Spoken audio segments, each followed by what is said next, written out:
Hello, नमस्कार, प्रणाम, जय सिया राम। मैं राजीव कुमार आप सभी का स्वागत करता हूं अपने YouTube चैनल जिसका नाम है राजीव ऑफिशियल एमआर। दोस्तों, 2024 इलेक्शन का रिजल्ट आ चुका है। बीजेपी अपने दम पे सरकार नहीं बना पाई। एनडीए के घटक दलों के सहयोग से वो आज सरकार बनाने जा रही है। इसका क्या कारण है? इसका कारण सिर्फ और सिर्फ प्रधानमंत्री नरेंद्र मोदी हैं। उन्हीं की तमाम गलतियों के कारण आज बीजेपी इस हालात में पहुंच गई है कि वो अपने दम पे सरकार नहीं बना पाएगी। मैं कोई मीडिया से नहीं हूं, ना ही मैं किसी पार्टी से जुड़ा हुआ हूं। मैं एक साधारण लड़का हूं जो गांव में रहता है, एक प्राइवेट जॉब करता है और बस अपनी जिंदगी साधारण तरीके से जीता है। लेकिन नरेंद्र मोदी की अगुवाई में पिछले 10 सालों में आम जनता, जो मिडिल क्लास फैमिली है, जो गरीब जिसको आप बोल सकते हैं, एक तरह से मिडिल क्लास फैमिली भी नहीं, गरीब जिसको बोल सकते हैं, गरीब गुरबा जो डेली कमाता है, डेली खाता है, जिसको हमेशा डर रहता है कि हाँ, आज अगर मेरी प्राइवेट जॉब चली जाएगी तो कल क्या होगा, मेरा परिवार कैसे चलेगा। वो मजदूर जो ये सोचता है कि आज मैं काम पे नहीं जाऊंगा तो कल मेरे परिवार को खाना मिलेगा कि नहीं मिलेगा। उस फैमिली, उस परिवारों की मैं बात कर रहा हूं, उन लोगों की मैं बात कर रहा हूं। उन लोगों के लिए नरेंद्र मोदी साहब ने वास्तव में 5 किलो अनाज के अलावा कुछ नहीं किया है। मैं ऐसे 5 चीजों को बताने जा रहा हूं। अगर नरेंद्र मोदी साहब उन 5 चीजों पे काम करने लगे या कर दे मेरी बातों को सुनकर, तो समझ लीजिए कि 2029 में वो फिर से अपने मैंडेट पे सरकार बना पाएंगे, यानी बीजेपी अपने मैंडेट पे सरकार बना पाएगी। नहीं तो बीजेपी का हाल यही रहेगा। दोस्तों, आज जो बीजेपी, नरेंद्र मोदी इस मजबूरी में फंस चुके हैं कि बिना टीडीपी यानी चंद्रबाबू नायडू का जो पार्टी है और हमारे नीतीश चाचा जेडीयू, अगर उनका घटक दल, दोनों घटक दल अगर साइडलाइन हो जाए तो आज बीजेपी सरकार बनाने में नाकामयाब हो जाएगी। एक तरह से देखा जाए तो जिस तरह की सरकार अभी बन रही है नरेंद्र मोदी की, वो आम लोगों के लिए, गरीब लोगों के लिए, जो हर दिन कमाता और खाता है, जो प्राइवेट जॉब करता है, उसके लिए बहुत अच्छी सरकार बन रही है। क्यों बन रही है इसके बारे में मैं बताता हूं। नरेंद्र मोदी साहब ने 5 बहुत बड़ी गलतियां की, बहुत बड़ी गलतियां की। ये गलतियां वो अपने अहंकार में किए, या उनको कुछ दिखाई नहीं दे रहा था, या वो सिर्फ ये जान रहे थे कि मोदी मैजिक सिर्फ चलता है अभी के समय में। तो उनको पता चल गया होगा कि मोदी मैजिक कितना चल रहा है। दोस्तों, मैं आपको बता देना चाहता हूं कि वो 5 गलतियां नरेंद्र मोदी साहब की क्या हैं। देखिए, जब नरेंद्र मोदी सरकार पहली बार 2014 में चुनकर आई थी तो देश के हर वर्ग के सपने, उम्मीद बहुत ज्यादा बढ़ गए थे। एक ऐसा उम्मीद के किरण की तरह नरेंद्र मोदी की तरफ देख रहे थे लोग, जिसको वास्तव में ये उम्मीद थी कि सरकार आम जनता, जिसको मैं गरीब गुरबा कह सकता हूं, वो सभी गरीब ही है, जो दिन रात डेली कमाते खाते हैं, जो प्राइवेट जॉब करते हैं वो सब गरीब ही है, जो सरकारी जॉब करते हैं वो मिडिल क्लास फैमिली है। लेकिन मैं मिडिल क्लास फैमिली की भी बात नहीं कर रहा हूँ, गरीब परिवार की बात कर रहा हूँ, जो डेली कमाते खाते हैं, जो प्राइवेट जॉब करते हैं, जिनको डर होता है कि ये प्राइवेट जॉब हर दिन, मतलब आज ड्यूटी करके शाम को लौटे और कल ये सोचते हैं कि कल मेरी नौकरी बचेगी कि नहीं बचेगी। मैं उन परिवारों के लिए बात कर रहा हूँ, उन परिवारों के लिए बात कर रहा हूँ जो आज कमाने गए और कल अगर कमाने नहीं जाएंगे तो वो कल खा पाएंगे या नहीं, मैं उन परिवारों की बात कर रहा हूं। उन परिवारों के लिए नरेंद्र मोदी साहब ने वास्तव में कुछ नहीं किया, रियलिटी में कुछ नहीं किया। किया है तो बस एक काम, वो काम किया है परेशान करने का। नरेंद्र मोदी साहब ने आम जनता, गरीब गुरबा को बहुत परेशान किया है अपनी नीतियों से, अपने काबिलपना से। उन्हीं मात्र पांच चीजों को मैं अभी बताऊंगा। अगर वो इन 5 चीजों में सुधार ला पाते हैं इन 5 सालों में, तो निश्चित रूप से 2029 में फिर से वो अपने मैंडेट से सरकार बना पाएंगे। अगर ये इन 5 चीजों पे काम नहीं करते हैं तो वो अगले 2029 के चुनाव में वो सरकार में नहीं आ पाएंगे। अब मैं वो 5 गलतियां उनका बताता हूं। पहली गलती, नोटबंदी। आपको याद होगा कि नरेंद्र मोदी साहब ने नोटबंदी किया था। नोटबंदी एक ऐसा जख्म था गरीबों के ऊपर और मिडिल क्लास फैमिली के ऊपर जिसका जिक्र नहीं किया जा सकता है। नोटबंदी के समय ही, उसी समय, अभी जो नरेंद्र मोदी के साथ हो रहा है ये काम नोटबंदी के जस्ट बाद वाले चुनाव में ही हो जाना चाहिए था, यानी 2019 में भी हो जाना चाहिए था, लेकिन ये नहीं हो पाया। ये नहीं हो पाया जिसका कारण यह है कि उनका मन और बढ़ गया, यानी अहंकार थोड़ा सा और बढ़ गया कि दुनिया में अभी सिर्फ चल रहा है तो सिर्फ मोदी मोदी। लेकिन अब उनको पता चल रहा होगा कि दुनिया में सिर्फ चल रहा है तो वो चल रहा है गरीबों का वोट। वो डिसाइड करता है कि आप है क्या वास्तव में। हम आपको वोट देंगे तो आप प्रधानमंत्री, और अगर हम आपको वोट नहीं देंगे तो समझ लीजिए आप कहीं के नहीं रहेंगे। जो इज्जत प्रतिष्ठा आपने कमाया है वो भी आप खो देंगे। जैसे मल्लिकार्जुन खड़गे साहब ने कहा था कि मोदी कुछ नहीं है, जैसा आया है वैसा जाएगा, वही हालत हो जाएगी। तो पहला गलती था नोटबंदी। नोटबंदी में जानते हैं दोस्तों, हम खुद गए थे नोट बदलने के लिए, तो ये जो फैसला था नरेंद्र मोदी साहब का, वो क्या फैसला था कि ब्लैक मनी को बाहर निकालने के लिए। अरे तो भाई ब्लैक मनी हम किए थे, देश का जनता, गरीब गुरबा किया था, मिडिल क्लास फैमिली किया था। हाँ, जो आप सारा का सारा भार उन्हीं पे डाल दिए भाई। मतलब गलती किया कोई, भुगतना पड़ा, उसके लिए मेहनत की करना पड़ा आम जनता को, सजा काटना पड़ा आम जनता को। मतलब ये कितना हास्यास्पद फैसला था मोदी जी का, जो हमको आज भी उस दिन को मैं याद करता हूं तो डर जाता हूं। मैं जब नोटबंदी में नोट बदलने के लिए बैंक में गया तो इतनी भीड़, उस गर्मी में इतनी भीड़, इस सही में नौजवानों का हालत खराब हो रहा था तो बड़े बुजुर्गों का क्या हालत हो रहा था। अरे हम बताते हैं, नोट बदलने गए थे हम उस भीड़ में, तो बैंक का एक स्टाफ क्लर्क क्या था हमको पता नहीं, वो काउंटर पे दोनों ठेवना रोक के चढ़ गया, हमको 2 हाथ खींच दिया था।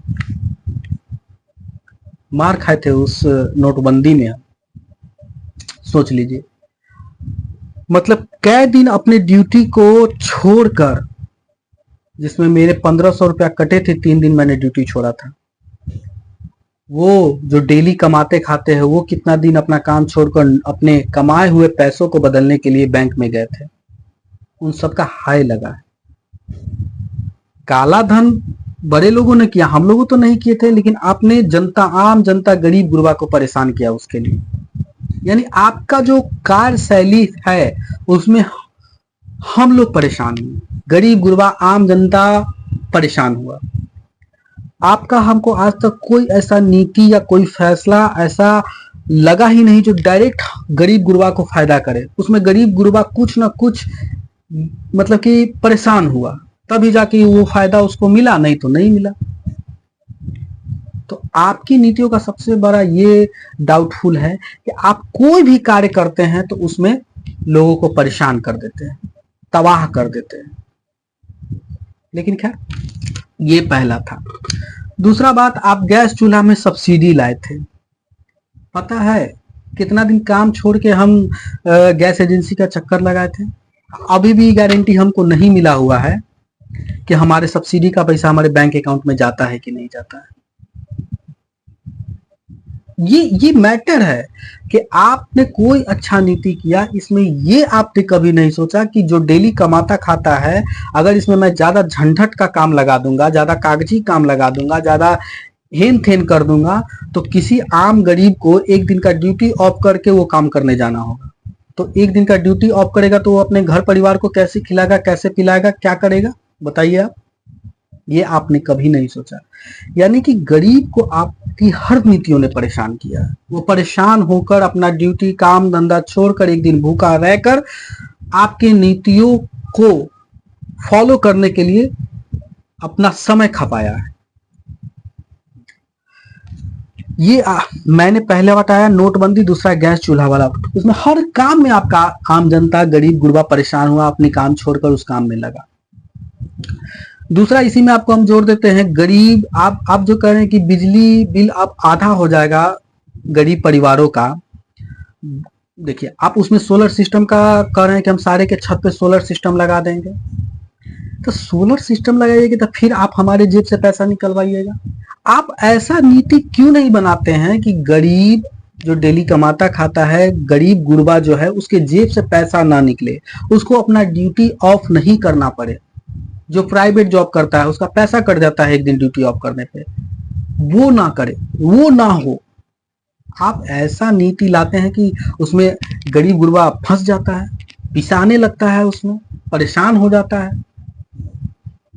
इसी का गुस्सा आज निकला है। निकल तो जाना चाहिए था नोटबंदी के टाइम पे ही, लेकिन उसका गुस्सा आज निकला है और आज आपको पता चल रहा होगा कि हाँ हम क्या किए हैं। लेकिन उस समय तो आप थोड़ा सा अहंकार में थे कि सब जगह तो मोदी मोदी चलता है, हम गरीबों पे कितना भी फंसा दे, उसको रगड़ दे, लेकिन वो तो चिल्लाएगा ही मोदी मोदी। तो खैर देख लीजिए उसका नतीजा क्या हुआ, आपके सामने है आज। तीसरा है वैकेंसी।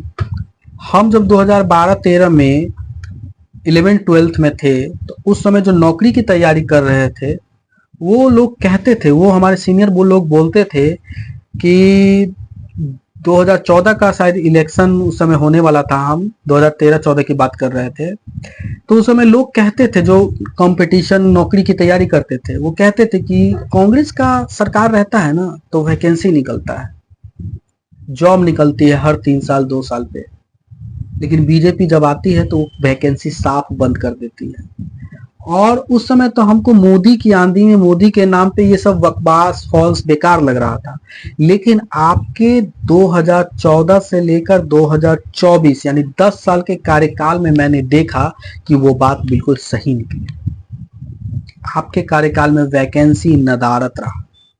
हम 2 करोड़ सालाना नौकरी की बात नहीं कर रहे हैं, हम आपने किसको रोजगार दिया नहीं दिया उसकी हम बात नहीं कर रहे हैं। हम बात कर रहे हैं कि जो सरकार का दायित्व होता है वैकेंसी निकालने का, वो आपने नहीं किया।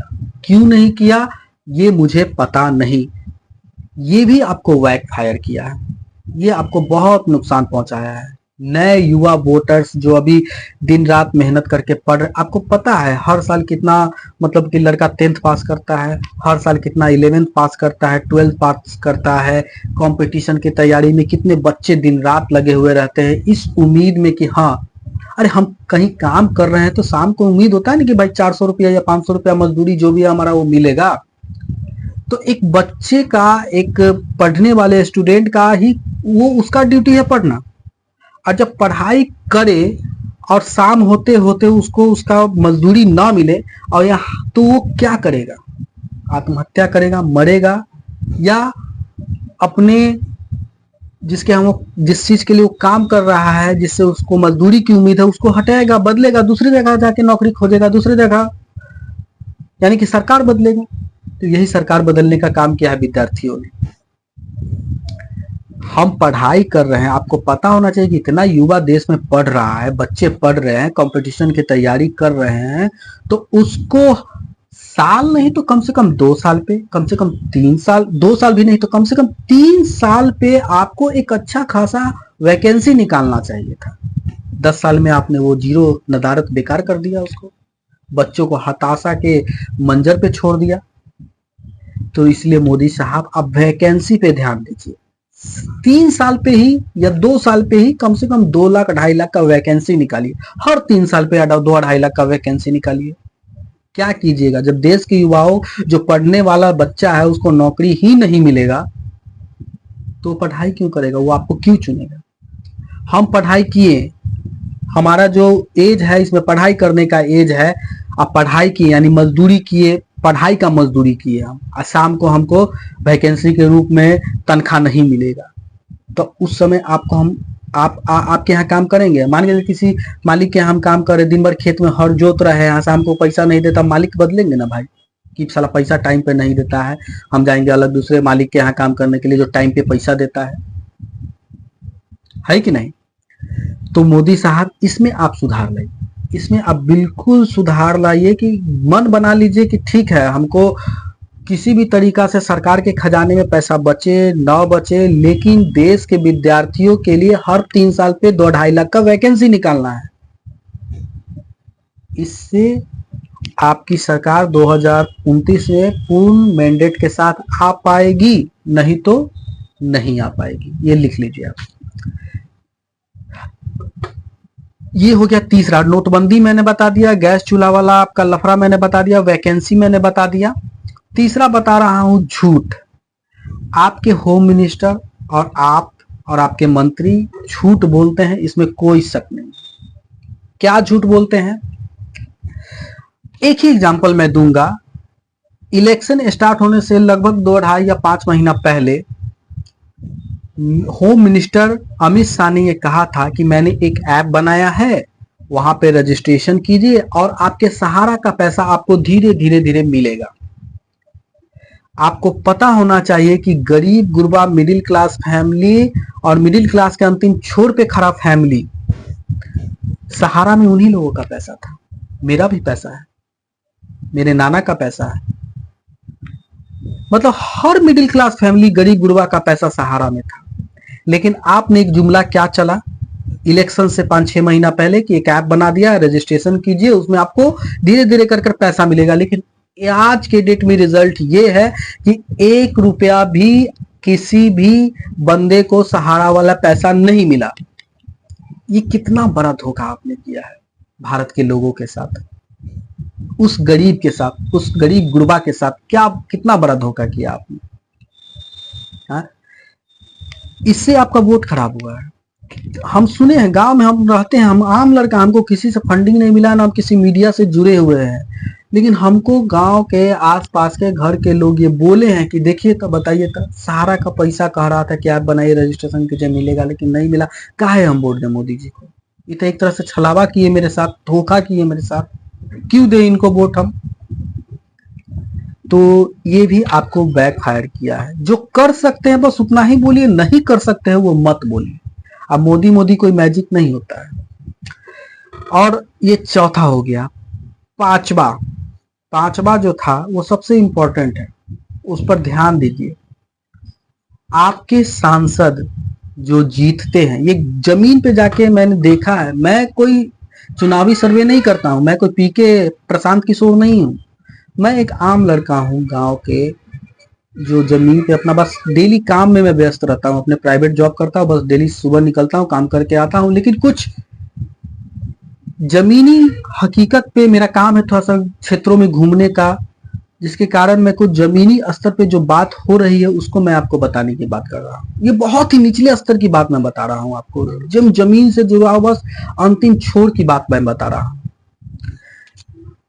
एक जो अभी मैं बताने जा रहा हूँ, आपके जो भी सांसद जीते 10 सालों में, उनमें से लगता है कि 50 या 65% सांसद ऐसे हैं जो जीतने के बाद अपने क्षेत्र में गए ही नहीं, मिले ही नहीं अपनी जनता से। जनता का कुछ काम जो था वो उसको किए ही नहीं साहब। क्यों नहीं किए?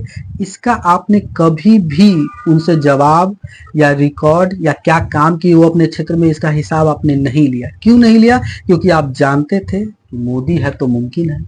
आपको पता चल गया होगा मोदी है तो बहुत मुमकिन है, एकदम बुझा गया होगा इस बार आपको, है कि नहीं?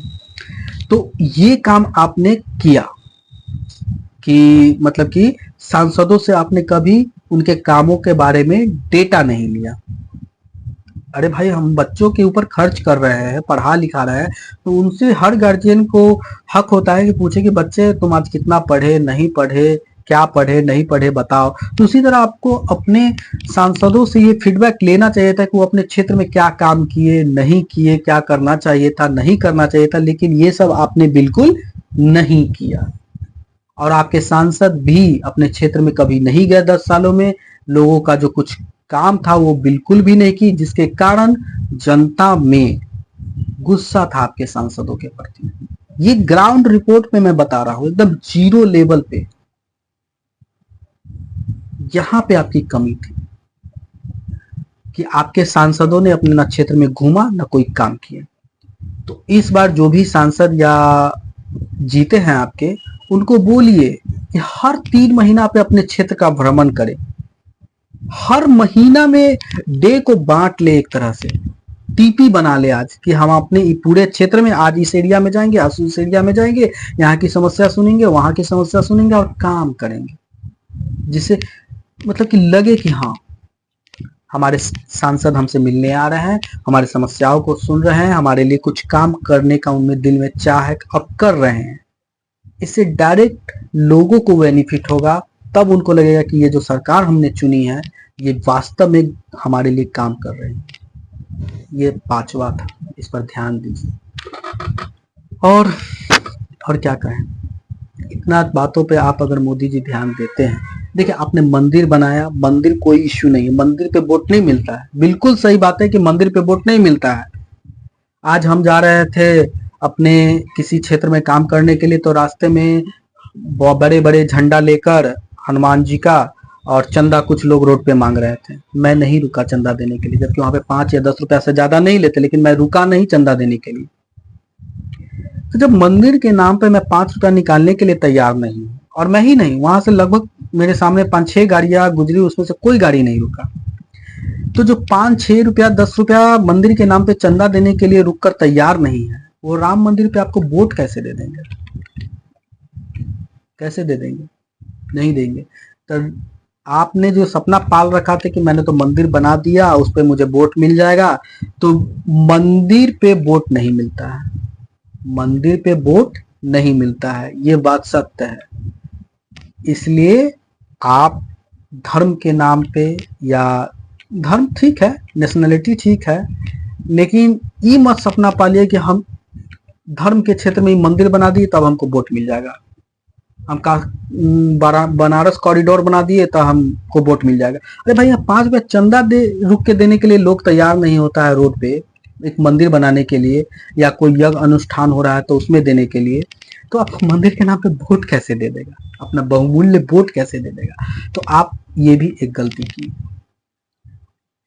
हमारा कहने का मतलब ये है मोदी जी कि आप ऐसा योजना लाइए जिसमें पब्लिक परेशान ना हो, किसी गरीब को अपना 1 दिन का काम छोड़ना ना पड़े, कोई अगर प्राइवेट काम कर रहा है तो उसको 1 दिन 2 दिन ड्यूटी ऑफ ना करना पड़े, यानी कि आम अपना ऐसा योजना लाइए जिससे कि आम पब्लिक को दिक्कत नहीं, उसका आपकी योजना भी उस पर लागू हो जाए और उसको परेशान भी होना ना पड़े। क्योंकि अगर आम पब्लिक परेशान होता है तो उसको 1 दिन के लिए रोजी रोटी के लिए सोचना पड़ता है। तो गरीबों का कल्याण का काम कीजिए, लेकिन उसको परेशानी में मत डालिए, उसके 1-2 दिन के 1-2 दिन को इंगेज मत कीजिए, तबाह मत कीजिए उसको। ऐसी योजना लाइए। अभी आप सोलर सिस्टम वाला ला रहे हैं, आप फिर आप लाइएगा उसमें कि सोलर सिस्टम बिछा देंगे, बिजली का बिल आता, फिर आप गरीब के जेब से पैसा निकलवाइएगा सोलर सिस्टम के लिए कि हाँ भाई इतना पैसा दो तो आपके छत पे लगेगा, तो इसमें फिर गरीब परेशान होगा, फिर पैसा कहीं से कर्जा लेगा, या 1-2 दिन का लफड़ा लगाइएगा, आप कागज लेके यहाँ दौड़े वहां दौड़े, फलना करो चिलना करो। तो ऐसा योजना ही मत बनाइए जिसमें कि गरीब गुरबा परेशान हो, उसको अपना काम धंधा छोड़कर बस आपकी योजना के लाभार्थी बनने के लिए परेशान होना पड़े। तो बस यही 5 चीज अगर आप कर देते हैं मोदी जी, तो आपके लिए 2029 फिर से 303 पार रहेगा, और उसमें कोई शक नहीं है, मैंडेट का सरकार आपका बनेगा। अगर आप ये 5 चीजों पर काम नहीं किए तो आप आपका 2029 का जो सपना है कि मैं फिर से अगर प्रधानमंत्री बन जाऊं या बीजेपी की सरकार बन जाए, तो वो शायद ना बने, शायद ना बने। आप सहारा का पैसा रिलीज करवाइए, योजना ऐसा बनाइए कि गरीब गुरबा परेशान ना हो। अपने सांसदों को कहिए कि वो अपने क्षेत्र में जाए, काम करे, लोगों से मिले, बात करे, और झूठ थोड़ा सा कम बोलिए। जो होने वाला है वो बोलिए, नहीं होने वाला है तो मत बोलिए, ठीक है। इसी के साथ मैं अपने वीडियो को समाप्त करता हूं। और अगर आप लोगों को ये वीडियो अच्छा लगा हो, जानकारी सच्ची लगी हो, और ये आपको लगे कि ये बात मोदी जी तक पहुंचनी चाहिए, तो प्लीज प्लीज ये वीडियो को मोदी जी के पास पहुंचाइए, शेयर कीजिए और उनको जागरूक कीजिए, मोदी जी को। और मोदी जी को यह एहसास दिलाइए कि मोदी मैजिक जो है वो अब नहीं है, और ना कभी था और ना कभी रहेगा।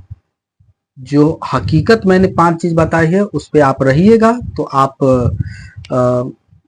नो डाउट है कि आप फिर से हमारे प्रधानमंत्री बनिएगा। अगर इस तरह का नहीं रहा तो मुझे नहीं लगता है कि आने वाले समय में ये सरकार साल भर भी चल पाए। आप जिसके साथ जुड़ के सरकार बना लिए हैं, मुझे डर है कि आपका सरकार साल भर भी चले, ठीक से चल पाएगा भी या नहीं चल पाएगा। हाँ, लेकिन आप माहिर खिलाड़ी हैं, अमित शाह आपके साथ है, ठीक है। कोई टीडीपी छोड़ दे या जेडीयू छोड़ दे या दोनों छोड़ दे, तो फिर आप कहीं से गठजोड़ करके सरकार बना लीजिएगा, तो 5 साल चल जाएगा। लेकिन अगर 5 साल के बाद भी आप आना चाहते हैं सरकार में, वो भी मैंडेट के साथ, तो प्लीज प्लीज मोदी जी ये काम कीजिए आप, जो मैंने 5 चीज कहा है। वैकेंसी दीजिए बच्चों को। पहला, झूठ मत बोलिए, बच्चों को वैकेंसी दीजिए, पढ़ने वाले बच्चों को। और कहने का मतलब, अपने सांसदों को भेजिए क्षेत्र में, उनसे काम करवाइए, लोगों से मिले, काम करे। और सहारा का पैसा हो सके तो रिलीज करवाइए। यही सब बात है, जो हो सके वो आप कीजिए। इसी के साथ मैं अपनी वीडियो को समाप्त करता हूँ। लाइक कर दे, शेयर कर दे, शेयर तो जरूर करें कि ये वीडियो मोदी जी तक जाए। और इसी के साथ मैं अपनी वीडियो को यही समाप्त करता हूँ। जय हिंद, जय भारत, धन्यवाद, प्रणाम।